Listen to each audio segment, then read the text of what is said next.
So I play my Xbox quite a bit, and there's actually a bunch of Xbox related things that have happened today or been announced today that I want to talk about because I think there's some interesting nuggets of information here. I saw Dreamcast guy made his Xbox is dead video for the week, and I don't quite see it as that, but they are definitely changing, and things are getting very, very interesting if you are an Xbox console fanboy. But when it comes to Xbox, I play mine a ton, especially when I'm getting in my 5 miles a day. Call of Duty, Chaos Nuketown, it gets the job done. But let's talk about what's going on with Xbox, some of the good stuff and some of the bad stuff, depending on where you are in the side of console wars. So the first thing is that Senua's Saga Hellblade 2 Enhanced Edition has been announced. Now, this will be a free update on the Xbox Series X and S, Xbox PC.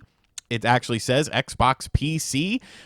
That's kind of interesting. And Steam, along with coming to PlayStation 5. That's right, folks. Hellblade 2 is coming to the PlayStation 5. Now, this update that is free will be coming out this summer with new features to be announced. Of course, if you decide to play it on the PlayStation 5, you will have to purchase the game. Now, the original Hellblade did come out on other platforms as time went on. It came out on the PlayStation and it came out on the Nintendo Switch.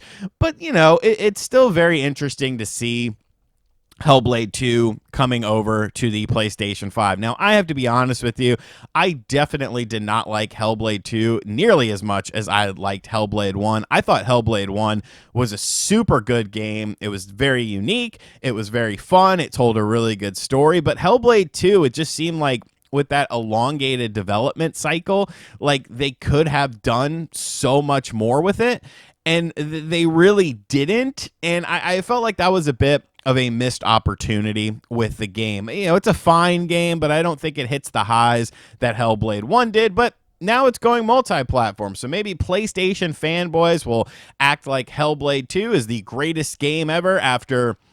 Well, let's be realistic. If you spend any time on Twitter, they weren't really happy with the game on Xbox when it first came out. But, this is pretty much the standard. Games come to other platforms, and it's even being talked about by The Verge that Microsoft is also working on some Xbox ports for Nintendo Switch 2, which I expect we will hear about soon. So, obviously, something that is in the pipeline, something that will be coming out sooner rather than later when it comes to how Xbox will handle the Nintendo Switch 2. I think with the second wave, quote unquote, of Switch 2 third-party titles, Xbox is going to be there. I expect to see Forza Horizon in there as well, along with maybe some Halo, maybe some Gears of War. Who really knows? I think the sky is the limit when it comes to that.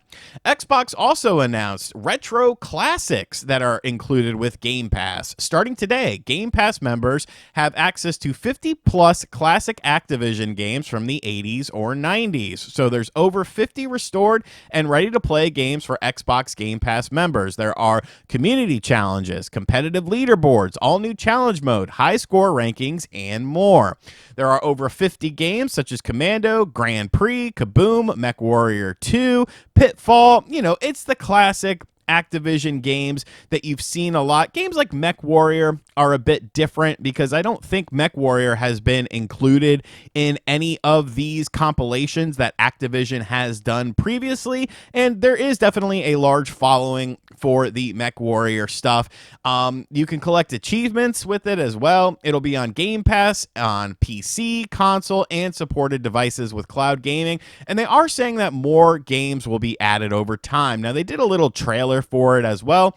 I thought it looked pretty cool, these classic games having the availability on Xbox with some quality of life features and whatnot. Like, pretty cool stuff in my opinion.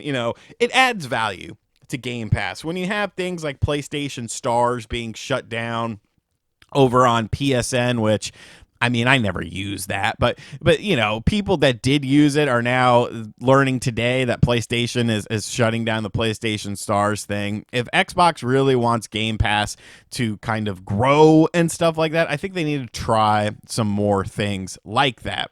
We also have the April 2025 US market for Xbox, and there's actually some positive things here. It's actually quite interesting to see. So the Elder Scrolls 4 Oblivion Remastered, that's a long title, was the best-selling game of the month on Xbox, PlayStation, and PC. I made a tweet saying that I don't think it's that good. I really don't. I don't think it's that good of a remaster, but, people are yelling at me about things. That's fine. I played the game back on the Xbox 360, and I loved it.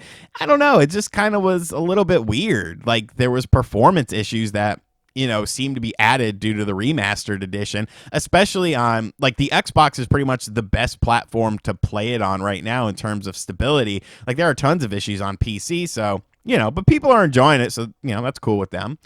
Forza Horizon 5 was the second best-selling game, obviously because of the PlayStation 5 release.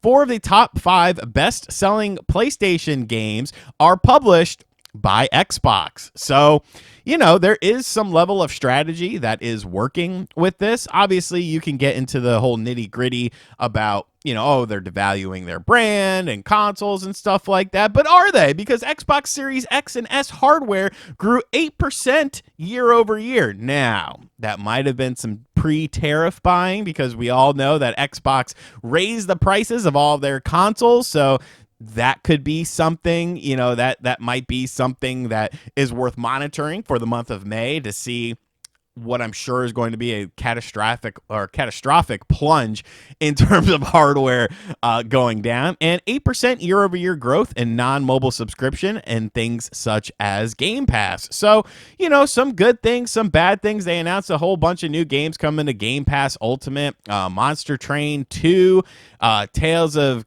Kenzera, Zao, Tom Clancy's The Division 2, To a T, Metaphor, ReFantazio on May 29th, which I think is a big get. Spray Paint Simulator, Crypt Custodian, and Symphonia. These are the games that will be coming out between May 21st and June 3rd on Game Pass. So there are some games also coming to Game Pass Standard as well as Game Pass Ultimate has kind of taken over the charge of things. But, an interesting mix of Xbox related news. I think obviously the biggest story would be Hellblade and, Switch 2 ports incoming from Microsoft. But I mean, this is just how it's going to be with Microsoft and the Xbox brand. I think they're going to start trying a whole bunch of really sort of out there ideas and out there crazy stuff like they have been already. And some of it's going to work. Some of it maybe not so much, but I guess really time will tell with this sort of thing. So that's all the Xbox related information I have for you today. Let me know in the comment section down below what you think about this. Do you like some of this stuff? Do you dislike some of this stuff? I'll probably go ahead and check out the retro stuff because I'm an old, smelly, decrepit man. If this is your first time over on the second channel, make sure you hit subscribe. I'm sure more videos will be coming out as time goes on because there's going to be a lot of stuff to cover over the summer. This video did go up early for channel members, so make sure to check that out if you're interested. We also do a podcast on here where you have access to a hangout after the podcast along with a bi-weekly Q&A if you're in the select tier. And as always, guys, thank you for checking out this video. Hit that subscribe button, and I'll catch you guys on the next one. Later.